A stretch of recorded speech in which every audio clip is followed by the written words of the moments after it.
aeromodelismo é um esporte praticado ainda por poucos. Na verdade, não é só um esporte, é uma paixão. Aqui em Porto Velho ele é praticado aos finais de semana, aqui no Aeroclube. E nem o tempo ruim consegue desanimar essa galera. Agora eu convido você a viajar junto com a gente, ou melhor, voar junto com a gente nesse esporte.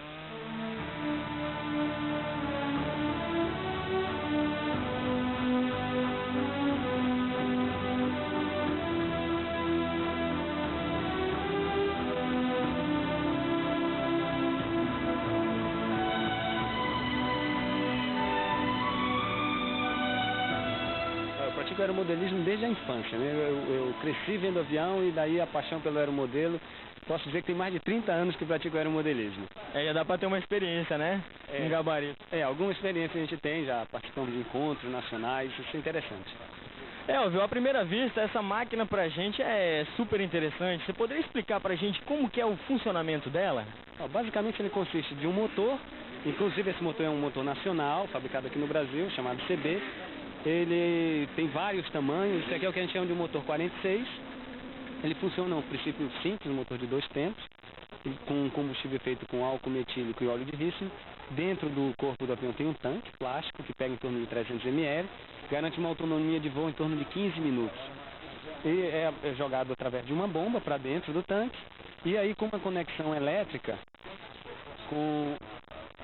só um instante, com esse plug aqui tem uma voltagem de 1,5 volt, é conectado no motor, e aí a partida é feita manualmente. Depois que o motor funciona, isso é retirado e a vela, que é uma vela incandescente, ela se mantém acesa durante todo o voo enquanto tiver combustível. O aeromodelismo enquanto avião e não helicóptero, ele é relativamente fácil, a manutenção nós mesmos fazemos e a internet daí para isso. A gente consegue peça do mundo inteiro via internet, o que faltar por aqui a gente consegue. Isso aqui é um rádio, basicamente o aeromodelo ele precisa de 4 canais. O que seriam os 4 canais? São os 4 movimentos possíveis desses que a gente chama de stick, dessas alavancas. A alavanca do lado direito movimenta o aileron, que eu posso mostrar no avião, que seria o aileron, é o responsável pelo movimento nas extremidades das asas, faz com que o avião dobre. Isso é um canal, então, que faz a curva do avião. O outro canal, também na mão direita, é o profundor, que mexe a parte traseira da cauda, subindo e descendo. Quando sobe o avião decola, ou sobe o nariz, e quando abaixa o avião desce, ou como a gente costuma dizer, ele pica, ele desce o nariz. O lado esquerdo funciona um acelerador, que acelera e desacelera o avião, como a manete de um avião mesmo, real. E o movimento do leme na cauda, que também faz o avião dobrar no ar ou na terra, quando ele está pousado.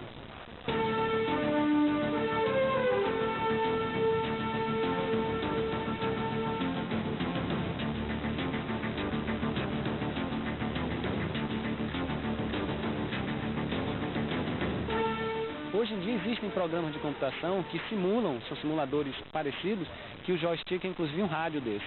Então dá para dar uma treinada, avaliar a dificuldade e depois vem para o campo, sentir a verdadeira sensação, que no computador a gente não tem o medo, que é a diferença do avião real, que é o medo da quebra.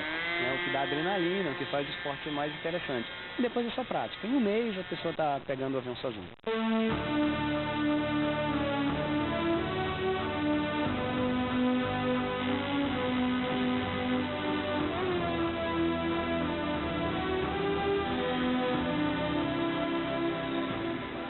O avião vai passar agora no voo raso e depois vai fazer uma manobra ficando de dorso, tá? Dorso é voar de cabeça para baixo. Aqui agora virou de dorso, vai de dorso na manobra. Uma manobra relativamente simples, mas que requer um pouco de perícia do piloto. A outra manobra que vai ser feita agora é uma comum em aviação, é chamado looping. Ele vai fazer uma espécie de E em voo. Ele sobe, ganha altura e faz um círculo completo no ar.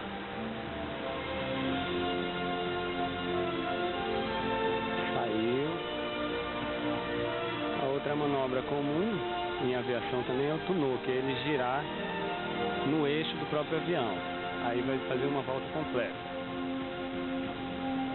Eu tô aqui agora com o Daniel, que vai falar pra gente como que nasceu essa paixão, Daniel, por esse esporte. Bom, desde pequeno, né? Vendo meu pai já a praticar esse hobby, e depois de muito tempo, né? eu comecei também a praticar, né? No começo, agora, como eu estou aprendendo ainda, você tem muita atenção, você fica vidrado de olho no avião com medo de quebrar, acontecer alguma coisa, né? E eu acho que depois, com o tempo, você vai se soltando melhor e curtindo mais o aeromodelo, né? Esse aqui é o rádio comando, aquele lá é o aprendizado. Então aqui você tem uma chave de contato, você aperta aqui, passa o comando para aquele lá.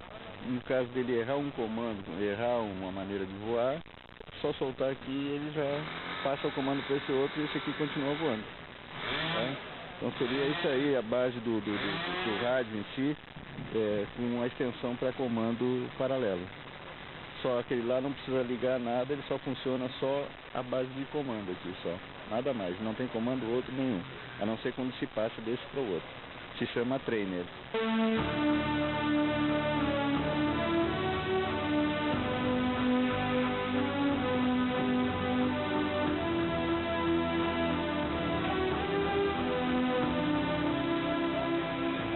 Senhor Afonso, responde aqui pra gente, pessoal do Galera, há quanto tempo se tem notícia do aeromodelismo aqui no Brasil?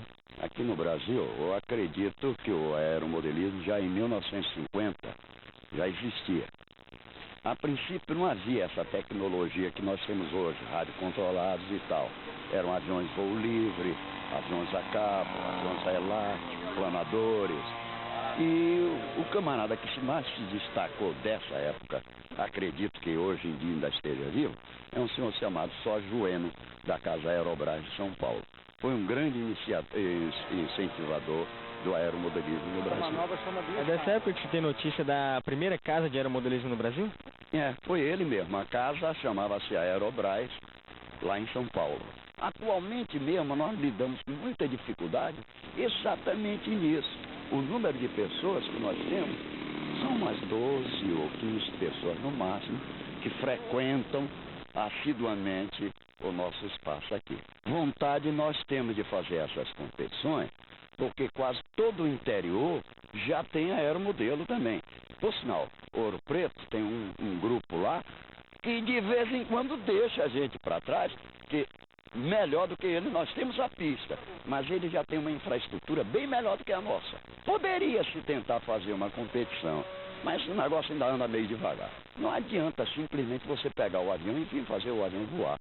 Você tem que ter toda a capacidade de fazer aquelas manobras, porque tem associações, não só no Brasil como no mundo inteiro, que diz o que você deve fazer com um aeromodelo. Um parafuso, um roll, um loop invertido, o tempo que você gasta, de forma que o negócio não é tão simples.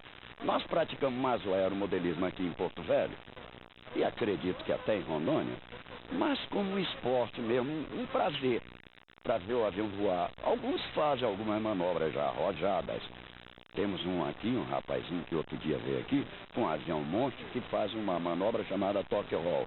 O avião fica na vertical, estacionado. E o camarada fica dando controle, o avião fica na vertical e fica girando as asas. É uma manobra dificílima. De nosso conhecimento aqui em Rondônia tem essa pessoa que é capaz de executar essa manobra. E o aeromodelismo, ele é um esporte considerado caro? É porque um radinho de 4 canais, que é o menor, está na base de 600, 700 reais. Um motor, especialmente se for importado, você vai pagar entre 400 e 450. Um avião, que é o curioso, é o que sai mais barato, fica na base, dependendo, é claro, do avião, do tipo de avião, fica na base de 300, 400 reais. Portanto, aí você já tem praticamente 1.500 reais. E isso não quer dizer que você vá voar o aeromodelo. Você tem que aprender a fazer a voar. Aqueles dois lá, ó, aqueles dois rapazes lá, são iniciantes, ó. O Daniel e o Alessandro. Eles vão aprender com a gente aquilo que a gente sabe, vai transmitir a ele. Cobrar? Coisa nenhuma. Ele tem que ter o aparelho dele, né? Um avião, rádio e tal, isso é dele. Nós não mantemos um curso mesmo.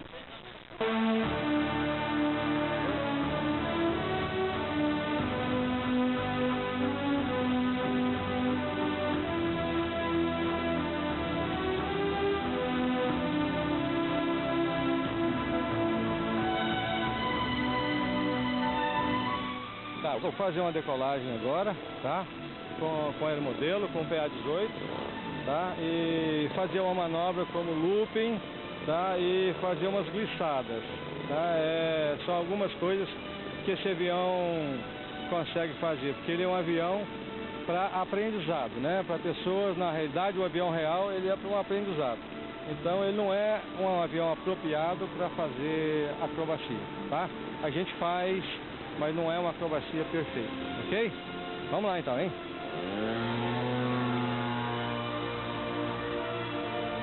Aí, decolamos, né?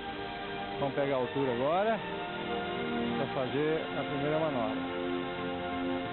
Ó, passamos já com uma certa altura. Vamos partir para o loop, ó. Olha lá. Ó, tiramos o motor. O motor. Continuamos, ó.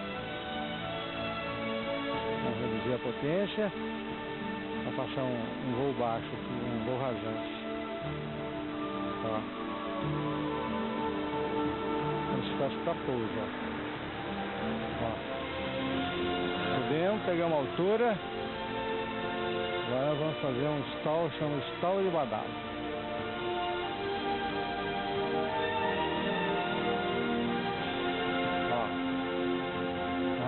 Tiramos o motor e ele vai estourar, ó. Ó. Tá vendo? Stall de badalo. Vamos dar outra passagem. Vamos ver se a gente consegue fazer aqui uma glissagem agora. Ó.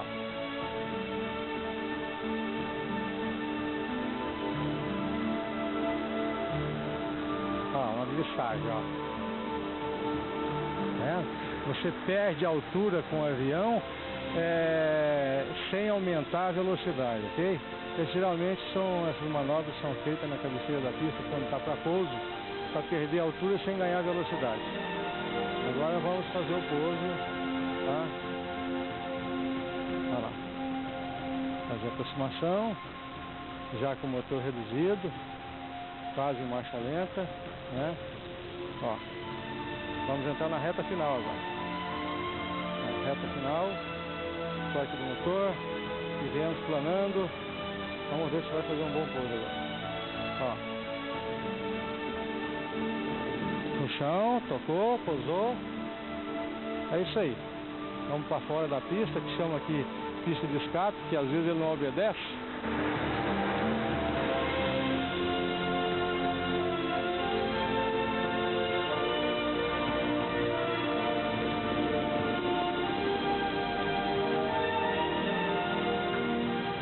Ainda falando de aviões, saímos do Aeroclube e viemos conhecer a oficina do Afonso.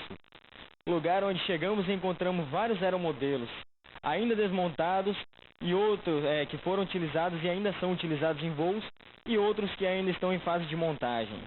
Encontramos também uma coleção de mais de 300 plastimodelos, né, as miniaturas de aviões. É isso, Afonso? Explica um pouco mais pra gente sobre esses aviões que o senhor tem aqui. Isso é uma coleção que várias pessoas usam, né? É um hobby bem comum no mundo inteiro para quem gosta de avião. E a finalidade é você ter um modelo daquele avião na sua mão, né? Você não pode ir a um museu, não tem condições de viajar em lugares fabulosos, onde tem muito avião, você tem o seu aviãozinho dentro de sua casa. Então esses aviões aqui, eles são réplicas de aviões originais? Exatamente, o termo correto é esse, réplica, porque aí a gente procura não só fazer o avião, como pintar o avião nas cores que um daqueles aviões vestiu. Nesse caso aqui, a minha coleção é toda de 1:72. Quer dizer, os aviões são 72 vezes menor do que a realidade. De qualquer jeito, uma coisa leva a outra. E como se gosta de avião, a gente passa ou a ser aeromodelista ou então pratica os dois, aeromodelismo e plastimodelismo, né? Aqui o critério que eu usei foi o tamanho. Tem uma razão para isso. Eles com a escala 1:72, eles são bem de tamanho, bem diminutos, e dá para você juntar mais. Há outras escalas, 1:32, 1:48, um avião para 48, é um avião bonito porque ele tem muito mais detalhe. Mas em compensação, você fica com um avião monstro. Você, em vez de ter 300 ou 200, você vai ter só o quê? Uns 50, uns 60. Por uma questão de espaço, né? E, Afonso, eu noto aqui algumas curiosidades. Por exemplo, esse avião aqui é desse jeito mesmo, a cabine dele é na asa? Era assim, esse é um avião alemão de observação e a ideia foi colocar a fuselagem do lado do corpo do motor, que para não atrapalhar a visibilidade do observador. É um avião de guerra, sim, mas era mais para observar as linhas de combate, isso e aquilo outro. Quando que ele foi utilizado? Na Segunda Guerra Mundial. O senhor lembra, ou sabe dizer por quais países, qual lado? Ele era alemão, né? Portanto, ele lutava contra os aliados, né? Ah, tá. E eu vejo aqui também alguns... aquilo ali é um foguete, uma... Qual que você refere? O quê? O branco ou o preto? O branco. O branco é um foguete francês chamado Ariane. Ele serve lá em Kourou para lançar satélites espaciais. São todos aviões da Segunda Guerra. É fácil. Os que têm essa cruz são alemães. Os que têm a rodela vermelha são japoneses. Esse outro que tem esses 3 machadinhos aqui são italianos. Tá? Por sinal, aqui quase só tem alemão, japonês e italiano. Esse é um X-15. É um avião experimental que chegou a 6.000 e tantos quilômetros horário. Mas acontece que o tanque de combustível dele é relativamente pequeno. E o motor foguete consome um combustível muito rápido. Então colocou-se 2 tanques, tem um na direita e outro na esquerda, que foi para aumentar a quantidade de combustível, quer dizer, o tempo de voo do avião. 6.000 quilômetros horário é uma senhora velocidade. Esse é um avião novo que, lamentavelmente, os Estados Unidos está tendo um problema com ele. Não é bem um avião, nem é um helicóptero, é uma mistura dos dois. Ele deve decolar na vertical e aterrissar na vertical.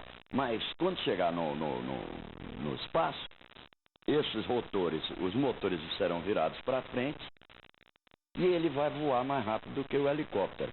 Bem, nosso tempo infelizmente acabou, mas pode procurar o seu Afonso, pode procurar o pessoal lá do Aeroclube, que nós somos muito bem recebidos e vão ter um prazer em recebê-los para ir praticar junto o aeromodelismo. Que gostar ou de plastimodelismo, que é meio difícil, ou de aeromodelismo, que é mais fácil, é procurar a gente lá no Aeroclube, sábado das 3 e domingo também das 3 para frente, que nós estaremos lá.